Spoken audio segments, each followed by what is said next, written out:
Okay, you guys, I have these two Coach Madison bags. This one you've seen before in one of my previous videos, but this one you've never seen before because I had to do a little bit of research on her. As you can see, they're both the same bag. However, something's a little bit different about the two of them. Now I'm gonna get into it in this video. For starters, we have bag's 1 emblem. It is Coach. And here we have bag 2's emblem with the Coach in the carriage. Here's bag 1's zipper.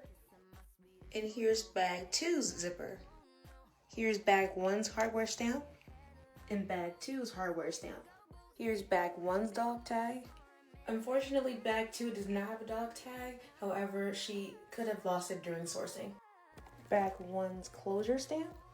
Bag 2's closure stamp. Bag 1's Creed stamp with date code. Bag 2's Creed stamp with no date code, but has a made in Vietnam tag.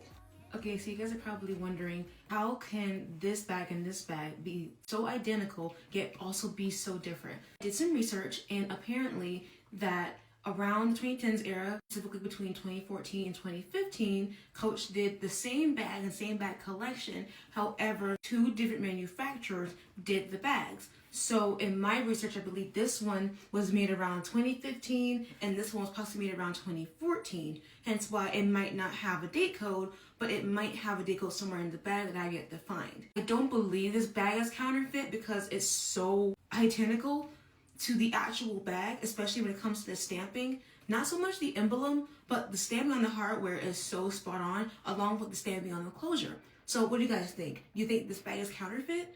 Also, another fact that I found out too during my research is that around 2014, Coach had sometimes moved their stamping around, so sometimes their date code might not be on the Creed stamp. And I looked it up on Google and I actually found some photos of Coach bags that are authentic that do not have the date codes on the patch.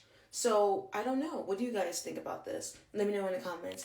And also make sure to follow me for more vintage finds.